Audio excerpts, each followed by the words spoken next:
What happens when Hollywood's most beloved actress walks into what she thinks will be a friendly chat, only to find herself facing the most hostile interview of her career? Jennifer Lawrence thought she was coming on The View to promote her latest film, but Joy Behar had other plans. What started as routine questions quickly spiraled into a brutal confrontation that left the entire studio audience stunned. By the end of this interview, one woman would storm off set, and the other would be left defending her actions to millions of viewers. Before we dive into this explosive encounter, make sure to hit that subscribe button and let me know in the comments what you think about celebrity interviews that go completely off the rails. The morning started like any other at The View studios. Jennifer Lawrence walked in with her usual confident stride, wearing a sleek black blazer and that signature smile that had charmed audiences for over a decade. She'd done this routine dozens of times before. Promotional interviews were part of the job, and The View was usually a safe space for celebrities to share their projects and connect with viewers. But something felt different today. As Jennifer settled into the guest chair, she noticed Joy Behar's expression. There was no warmth in her eyes, no welcoming smile. Instead, Joy sat rigid in her seat, papers shuffled in front of her, wearing what could only be described as a predatory grin. "Welcome back to The View, everyone. We're here with Jennifer Lawrence," Joy began, her voice carrying an edge that immediately put Jennifer on alert. "Jennifer, thanks for being here, though I have to say, some of your recent comments have been quite interesting." Jennifer's smile flickered slightly. "Thanks for having me, Joy. I'm excited to talk about the new film." "Oh, we'll get to that," Joy said, waving her hand dismissively. "But first, let's talk about your comments regarding the wage gap in Hollywood. You've been quite vocal about being underpaid compared to your male co-stars." "Well, yes," Jennifer replied carefully. "I think it's important to have these conversations about equality in the workplace." Joy leaned forward, her voice taking on a mocking tone. "Equality? Jennifer, you made $25 million last year. Most Americans would kill for a fraction of that. Don't you think complaining about your salary is a little tone-deaf?" The studio fell silent. Jennifer's publicist, sitting in the wings, shifted uncomfortably in her seat. This wasn't the direction anyone had expected the interview to take. "I think you're missing the point," Jennifer said, her voice remaining steady but her posture straightening. "This isn't about the actual dollar amount. It's about the principle of equal pay for equal work." "Oh, please," Joy scoffed, rolling her eyes dramatically. "You're one of the highest-paid actresses in the world, and you're sitting here talking about being a victim. Do you have any idea how that sounds to single mothers working 2 jobs just to put food on the table?" Jennifer's jaw tightened. "Joy, I never said I was a victim. I said there's a systemic issue in the industry that affects all women, not just me. The fact that I'm successful doesn't mean I should stay silent about inequality." "Systemic issue?" Joy's voice rose. "You voluntarily signed contracts, Jennifer. Nobody forced you to take those roles. You had agents, lawyers, managers. If you felt you were worth more, why didn't you negotiate better?" The other co-hosts exchanged uncomfortable glances. Whoopi Goldberg cleared her throat, attempting to intervene. "Maybe we should." "No, let her answer." Joy cut her off sharply. "I want to hear how someone who's made millions feels justified complaining about her paycheck." Jennifer's face flushed, but she maintained her composure. "Because negotiation happens in a system where women are already at a disadvantage. When men negotiate, they're seen as strong business people. When women do it, we're labeled as difficult or demanding." "Oh, here we go with the victim narrative again," Joy said, throwing her hands up theatrically. "Jennifer, you're a grown woman who made choices. Own them. Don't blame society for your decisions." "I'm not playing victim," Jennifer shot back, her voice finally showing strain. "I'm trying to use my platform to highlight issues that affect women across all industries, not just Hollywood." Joy laughed, a harsh sound that echoed through the studio. "Your platform? Jennifer, your platform is built on playing make-believe for a living. You dress up in costumes and pretend to be other people. Maybe stick to what you know instead of lecturing the rest of us about workplace equality." The audience gasped audibly. Jennifer's hands clenched in her lap, her knuckles white against the dark fabric of her pants. "That's incredibly dismissive," Jennifer said, her voice now carrying a dangerous edge. "Acting is my profession, and like any profession, it deserves respect. More importantly, having a public platform comes with responsibility, whether you're an actor, a talk show host, or anyone else with a voice that people listen to." Joy's eyes narrowed. Responsibility? Like the responsibility to be grateful for opportunities most people will never have? Like the responsibility to not bite the hand that feeds you? The hand that feeds me? Jennifer repeated incredulously. "Joy, I work for my success. I've been acting since I was 14 years old. I've earned every opportunity through dedication and hard work. And luck," Joy interjected coldly. "Let's not forget luck. Plenty of talented people never make it. You won the genetic lottery with your looks and got discovered at the right time. Don't pretend it was all merit." Jennifer stared at Joy in disbelief. "I can't believe what I'm hearing right now." "Believe it," Joy said, leaning back with satisfaction. "I'm saying what everyone's thinking. You're privileged, Jennifer. Extraordinarily privileged. And watching you complain about getting paid millions instead of slightly more millions is nauseating." "This interview is supposed to be about my new film," Jennifer said, her voice trembling with controlled anger. "Why are you attacking me personally?" "I'm not attacking you," Joy replied with false sweetness. "I'm asking you to have some perspective, some humility, some awareness of how your complaints sound to people struggling to pay rent." Jennifer took a deep breath, clearly trying to regain her composure. "I understand that I'm fortunate. I've never denied that. But fortune doesn't disqualify me from advocating for fairness. If anything, it gives me more responsibility to speak up." "Speak up?" Joy's voice dripped with disdain. "Jennifer, you're not Rosa Parks. You're not fighting for civil rights. You're a millionaire actress, upset that you didn't get a bigger piece of an already enormous pie." The comparison hit Jennifer like a slap. Her face went pale, then flushed red with anger. "How dare you?" she said quietly, her voice barely above a whisper but carrying enough force to silence the entire studio. "How dare you?" she said quietly, her voice barely above a whisper but carrying enough force to silence the entire studio. "How dare you compare my situation to civil rights leaders and then mock it? You just diminished both my concerns and their legacy in one breath." Joy's smile faltered for just a moment before returning full force. "Oh, so now I'm not allowed to point out the obvious differences between real struggles and Hollywood problems?"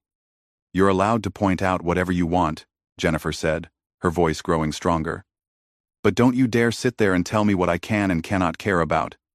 Don't you dare tell me that success means I have to be silent about injustice." "Injustice?" Joy laughed again, the sound even more grating than before. "Jennifer, do you hear yourself? You're calling your contract negotiations injustice while people are fighting for basic human rights around the world." Jennifer stood up abruptly, her chair rolling back with the force. "That's it. That's exactly the problem right there. You're telling me I can't care about multiple issues at once. You're telling me that because I'm successful, I should shut up and be grateful. That's not how progress works, Joy." "Sit down," Joy commanded, her voice sharp. "We're not done here." "Actually, we are," Jennifer shot back, remaining standing. "I came here to talk about my work, not to be lectured by someone who clearly has no interest in having an actual conversation." Joy's face darkened. "Excuse me? I'm conducting this interview, not you. This is my show." "Then conduct it professionally," Jennifer fired back. "Stop grandstanding for your audience and actually engage with what I'm saying instead of twisting my words." The other co-host sat frozen, unsure whether to intervene. The camera operators kept rolling, knowing they were capturing television gold. "Grandstanding?" Joy's voice rose to near shouting level. "I'm asking you legitimate questions about your public statements, and you can't handle it because nobody's ever challenged you before." "Nobody's ever challenged me?" Jennifer's eyes flashed with genuine anger. "Joy, I've been in the public eye for 15 years. I've faced criticism, scrutiny, and judgment every single day. But what you're doing isn't challenging me. It's ambushing me." "An ambush?" Joy stood up now too, matching Jennifer's posture. I'm asking you to defend your positions. If you can't do that, maybe you shouldn't take those positions publicly. I can defend my positions just fine, Jennifer said, her voice steady and strong. Equal pay for equal work isn't a radical concept, Joy. It's basic fairness. The fact that you're treating it like some entitled Hollywood whining says more about you than it does about me. Joy's nostrils flared. Don't you lecture me about fairness, young lady. I've been working in television longer than you've been alive. I've fought real battles for women's rights, not complained about getting 8 figures instead of 9. And I respect that, Jennifer said, surprising everyone with her sudden shift to sincerity. I genuinely do. But your experience doesn't give you the right to dismiss other women's experiences. It should make you more understanding, not more judgmental. Joy was momentarily taken aback by the genuine tone, but quickly recovered her hostility. Understanding? Of what? Your struggle to buy a third mansion? The cheap shot clearly stung. Jennifer's composure cracked slightly. You know what, Joy? This isn't about money, and you know it. This is about respect. This is about recognition. This is about the principle that talent and contribution should determine compensation, not gender. Principle? Joy scoffed. Jennifer, you live in a bubble. You have assistants who handle your daily life, stylists who dress you, drivers who take you everywhere. Don't talk to me about principles when you've never lived in the real world. Jennifer's eyes narrowed dangerously. The real world? Joy. I grew up in Kentucky. My family struggled financially. I worked multiple jobs before I got my first acting role. I know exactly what the real world looks like, and I know exactly how lucky I am to have escaped it. But escaping it doesn't mean I have to abandon everyone still in it. Oh, please. Joy waved her hand dismissively. You were 14 when you started acting. You've been coddled by Hollywood for your entire adult life. Coddled?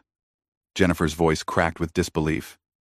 Joy, do you have any idea what it's like to be a young woman in this industry? Do you know about the casting couches, the inappropriate comments, the constant judgment of your appearance?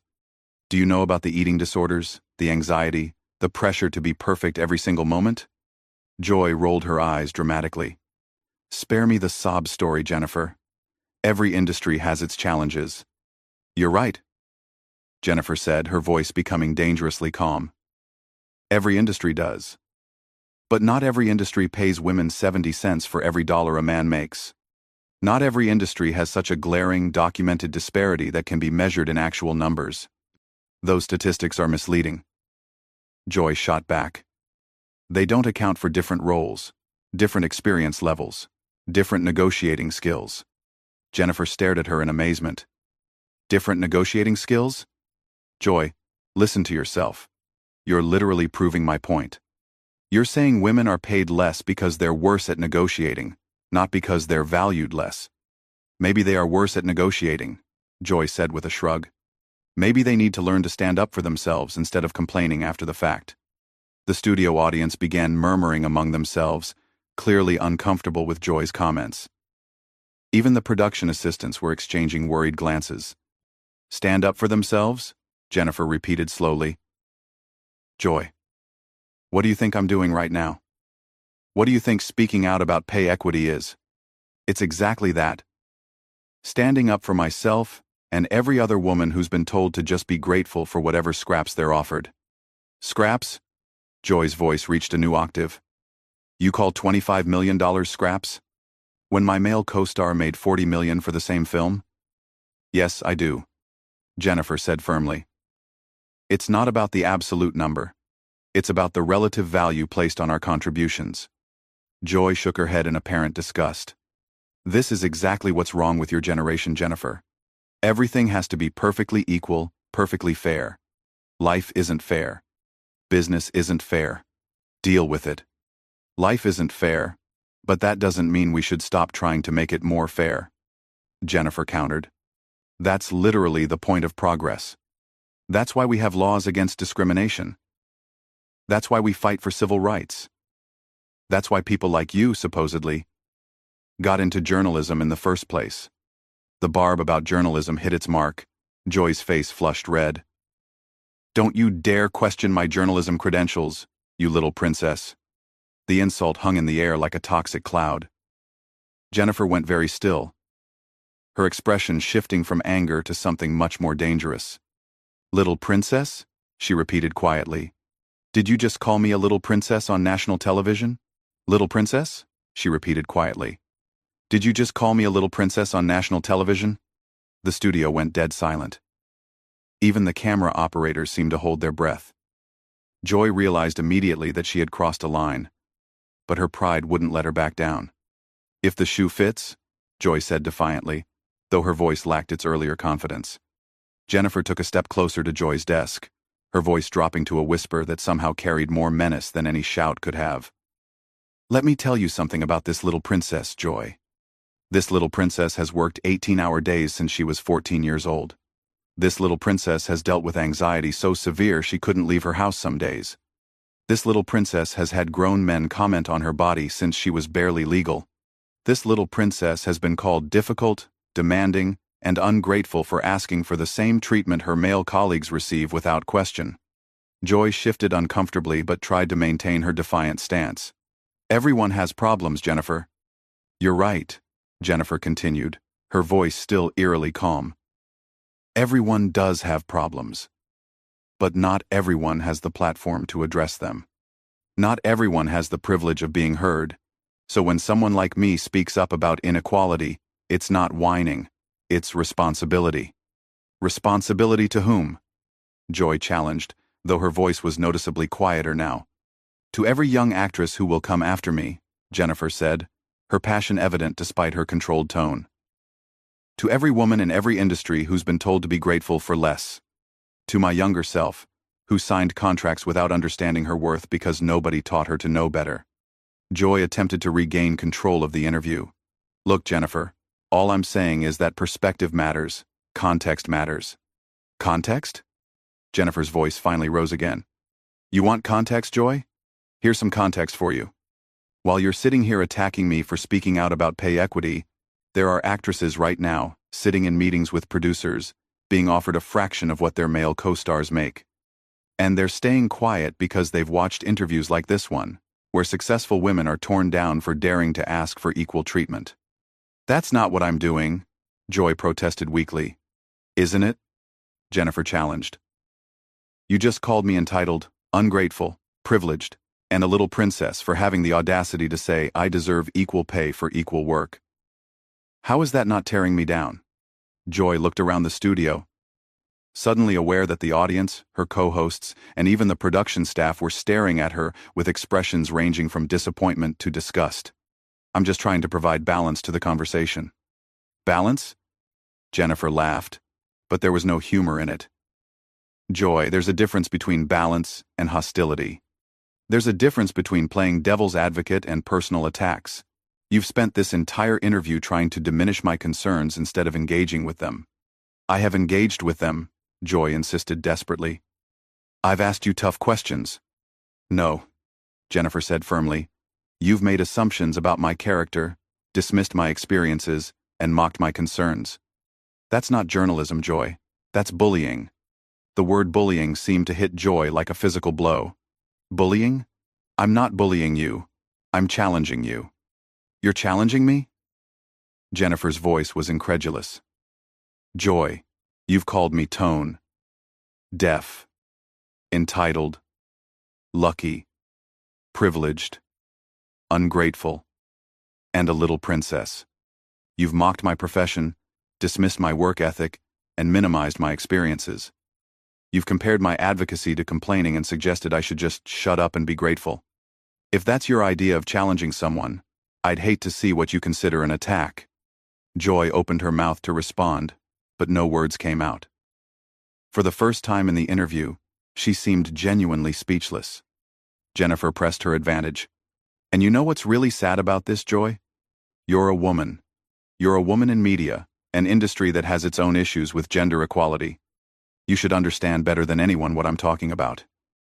Instead, you're perpetuating the exact same attitudes that have held women back for decades." "I've fought for women's rights my entire career," Joy said weakly. "Have you?" Jennifer asked pointedly. Or have you fought for the rights of women who look like you, sound like you, and agree with you? Because right now you're attacking a woman for advocating for equality. You're telling her to be quiet and grateful. How is that fighting for women's rights? Joy's face had gone pale. The fight seemed to have gone out of her completely. I just think there are more important issues.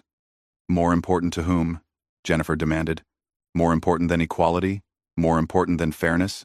More important than ensuring that talented women are valued equally to talented men? There are people dying, Jennifer, Joy said, grasping for one last argument.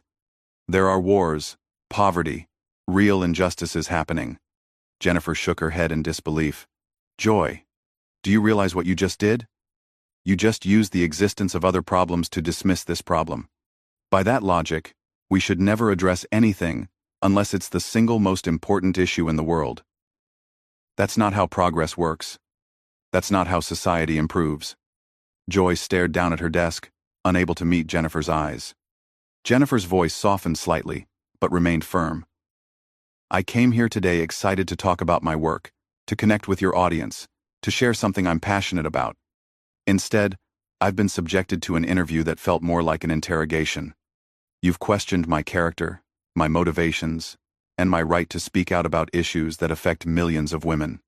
She paused, looking around the studio one last time. You know what, Joy? You're right about one thing. I am privileged. I am extraordinarily lucky. I am grateful every single day for the opportunities I've had. But my privilege doesn't disqualify me from caring about equality. If anything, it obligates me to care more. Jennifer turned to address the camera directly. To anyone watching this who's ever been told they're too successful to complain, too privileged to advocate for others, too lucky to want better, don't listen to that. Your success doesn't invalidate your right to speak out against inequality. Your privilege doesn't disqualify you from fighting for those still struggling. And your gratitude for what you have doesn't mean you have to accept less than you deserve. She looked back at Joy, who was still staring at her desk in apparent shame. Thank you for having me on the show, Joy. I hope your next interview goes better for both of you. With that, Jennifer walked off the set,